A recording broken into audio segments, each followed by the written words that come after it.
میں نے آپ کے سامنے 15 پارے کی ایک آیت مبارکہ تلاوت کی۔ اللہ رب العزت نے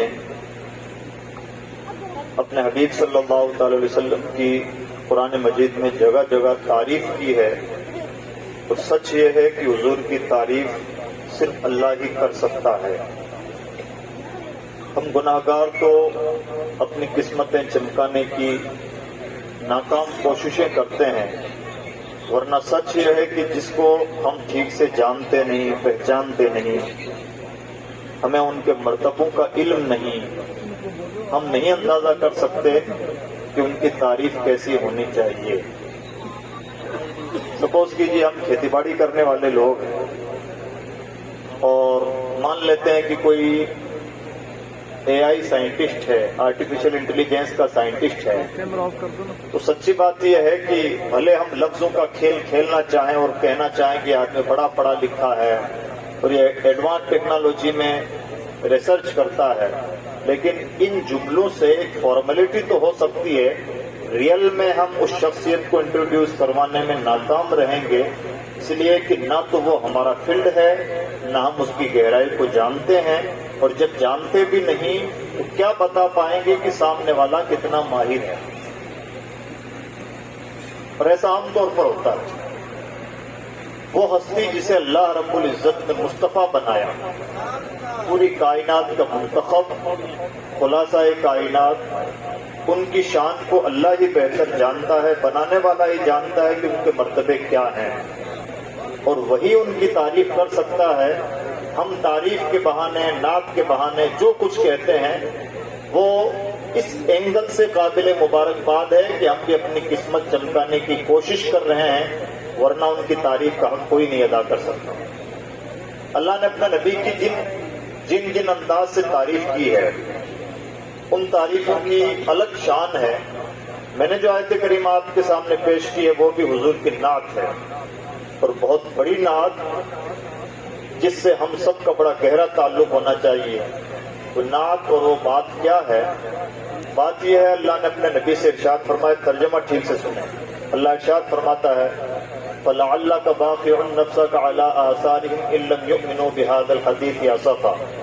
اے نبی، ایسا لگتا ہے کہ اگر لوگ اس کتاب پر ایمان نہیں لائیں گے، یعنی قرآن مجید پر ایمان نہیں لائیں گے، تو آپ افسوس کی وجہ سے اپنی جان دے دیں گے۔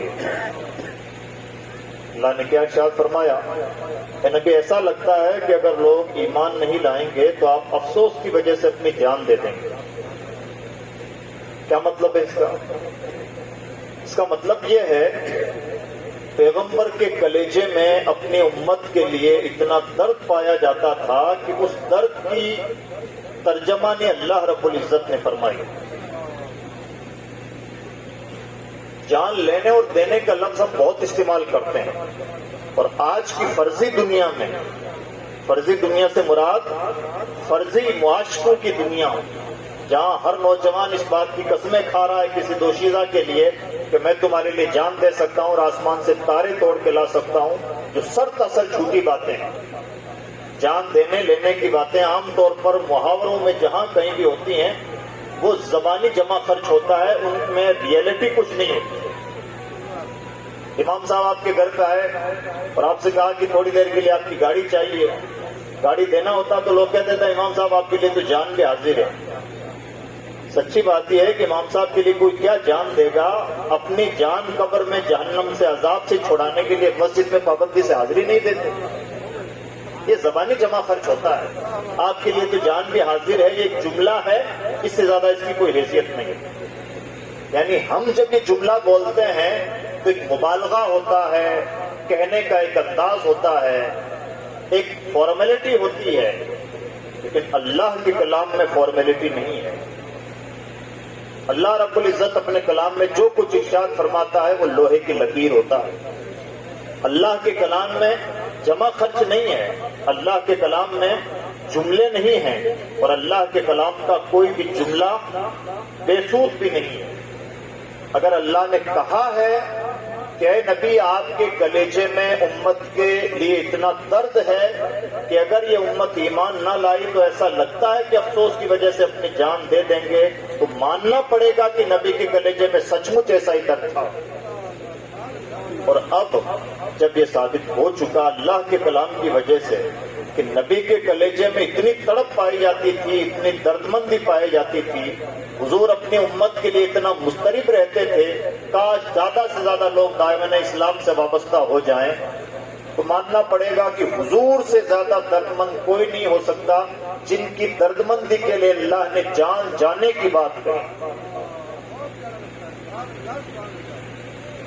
عزیز دوستو، اس کی ترجمانی خود حضور نبی اکرم صلی اللہ علیہ وسلم نے کی، مسلم شریف کی حدیث ہے۔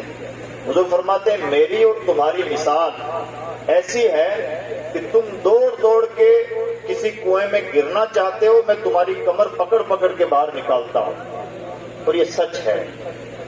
حضور کا درد ایسا ہی ہے، لوگ مرنا چاہتے ہیں، جہنم کا ایندھن بننا چاہتے ہیں، حضور بچا بچا کے لاتے ہیں۔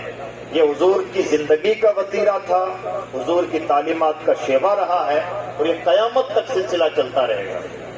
یہ ایک اینگل ہے جو قرآن پاک نے پیش کیا۔ کہیں ارشاد فرمایا لست علیہم بمسیطر، اے نبی آپ کو کروڑا بنا کے نہیں بھیجا گیا ہے، آپ کی یہ ذمہ داری نہیں ہے کہ سب کے سب دامن اسلام سے وابستہ ہو جائیں۔ اللہ نے آپ کو جتنا نوازا ہے، جتنا آسانی سے کر سکتے ہیں وہ کام آپ کریں، حد سے زیادہ پریشان نہ ہو۔ اور بات کیا ہے؟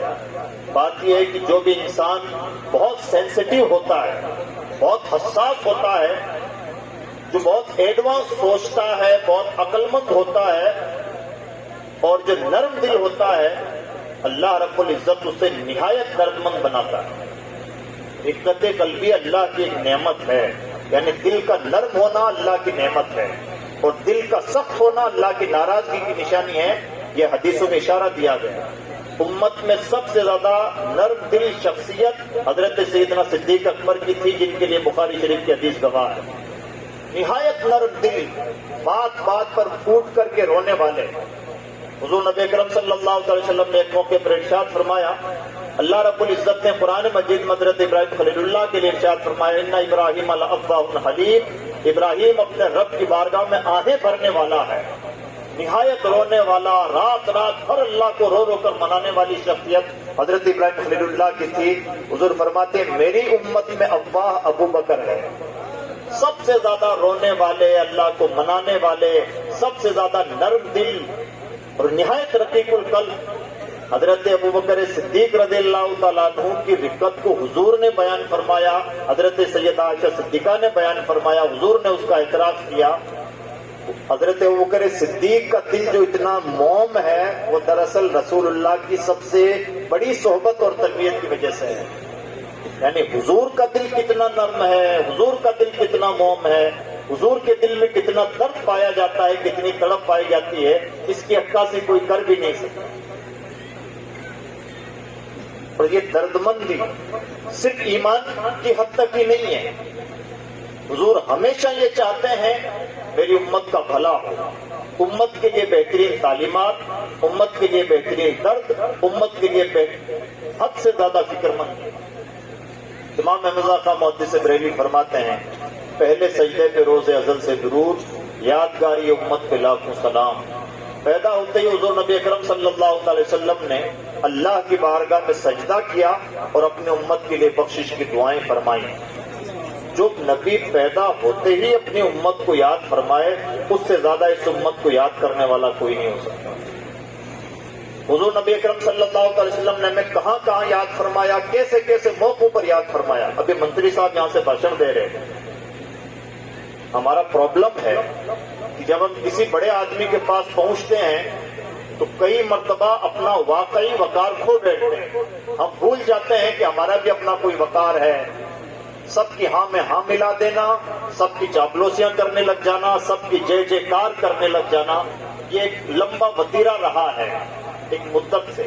یہی وجہ ہے کہ آج تک اپنے پاؤں پہ کھڑے ہونے میں سکسیس نہیں ہو پائے، دوسروں کی بیساکھیوں پر ہیں، کبھی کسی کی بیساکھی کا سہارا لیتے ہیں اور جے جے کاریں کرتے ہیں، کبھی دوسرے کی بیساکھی کا سہارا لیتے ہیں اور اس کی جے وجے پکارتے ہیں، ایسی قومیں کامیاب نہیں ہوتی۔ ہم کسی بڑے آدمی کے پاس پہنچ جائیں تو کئی مرتبہ اپنے الفاظ بھول جاتے ہیں، اپنا مشن بھول جاتے ہیں، اپنی قوم کو فراموش کر بیٹھتے ہیں۔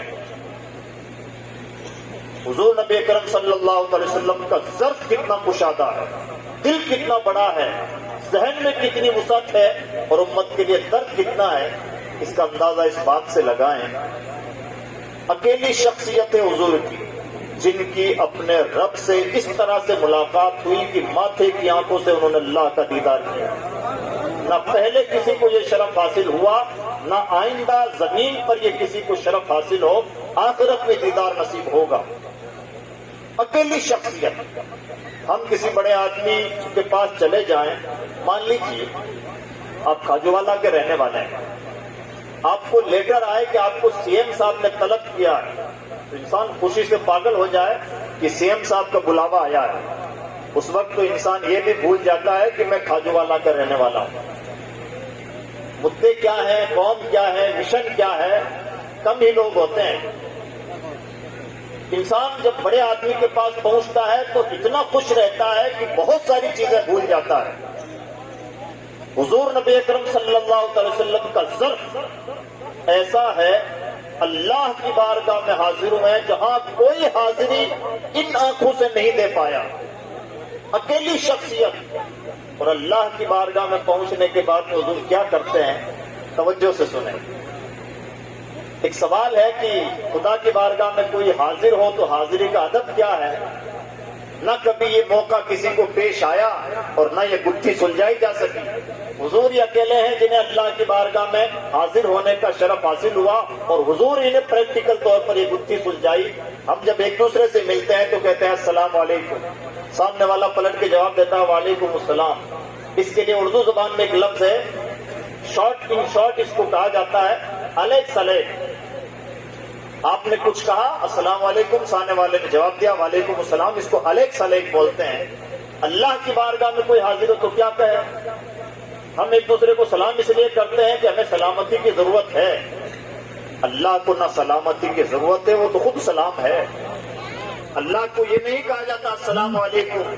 السلام علیکم کا مطلب ہوتا ہے آپ پر سلامتی ہو۔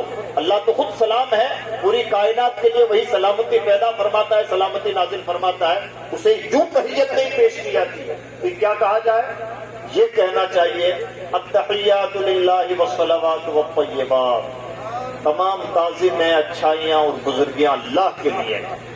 یہ حضور نے اللہ کی بارگاہ میں حاضر ہونے کے بعد میں ریگارڈ پیش کیا۔ اللہ نے جواب کیا دیا؟ اللہ کا جواب ہے السلام علیکم ایھا النبی ورحمۃ اللہ وبرکاتہ۔ اے اللہ کے نبی، آپ پر اللہ کی طرف سے سلامتی ہو، رحمتیں ہوں، برکتیں ہوں۔ کیا کہا؟ صرف سلام نہیں، سلامتی ہو، رحمتیں ہوں، برکتیں ہوں۔ لاڈ کا انداز دیکھ رہے ہیں؟ مسلمان الجھا ہوا ہے کہ نبی پر سلام بھیجا جائے نہ بھیجا جائے، کھڑے ہو کے بھیجا جائے، بیٹھ کے بھیجا جائے۔ خوش قسمت ہیں جو اس بارگاہ میں سلام بھیج لیتے ہیں جس پر خدا سلام بھیج چکا۔ ہمارے سلام کے محتاج نہیں۔ اللہ کا انداز دیکھیں، ان اللہ و ملائکتہ یصلون علی النبی، اللہ اور اس کے فرشتے تو نبی پر درود و سلام بھیجتے ہیں۔ یا ایھا الذین آمنوا، اگر تمہارے پاس بھی ایمان ہو تو تم بھی سلام بھیج لو۔ یہ الجھنے کا ایشو نہیں ہے، یہ تو قسمت کا کھیل ہے۔ ہر ایک کو نہ تو یہ توفیق ملتی ہے، یہ ڈیبیٹ کا ایشو ہی نہیں ہے۔ وہ ذات ہمارے سلام کی محتاج نہیں، نہ کھڑے ہو کے بھیجے جانے کے، نہ بیٹھ کے بھیجے جانے کی۔ ہماری قسمت ہے کہ اس ذات پر سلام بھیج کر کے ہم اپنی قسمتیں چمکانے کی کوشش کرتے ہیں جس پر خدا سلام بھیج چکا، درود نازل فرما چکا، رحمتیں نازل کر چکا، برکتیں نازل کر چکا۔ خدا سب کچھ کر چکا ہے، جو اہل ایمان ہوں گے وہ بھیج لیں گے، اور اگر ایمان میں کمزوری ہے تو بحثوں میں الجھ کے رہ جائیں گے۔ ڈیبیٹ کا ایشو نہیں ہے، یہ ایمان کا کرائیٹیریا ناپنے کا تھرمامیٹر ہے۔ اس لیے سلام میں الجھنا نہیں چاہیے۔ کوئی سلام سے منع کرے، زور آزمائی کرے، سلام کو اگنور کرنے کی کوشش کرے، جیسے ڈبیٹ کا سبجیکٹ بنانے کی کوشش کرے، تو آپ آگے بڑھ جائیے اور آپ یہ کہیے کہ صاحب قرآن پاک نے ہمیں کچھ اشارے دیے ہیں، ہم اشاروں میں بہت کچھ سمجھ چکے ہیں۔ اللہ نے جواب میں کیا کہا؟ السلام علیکم ایھا النبی ورحمۃ اللہ وبرکاتہ۔ نعرہ تکبیر۔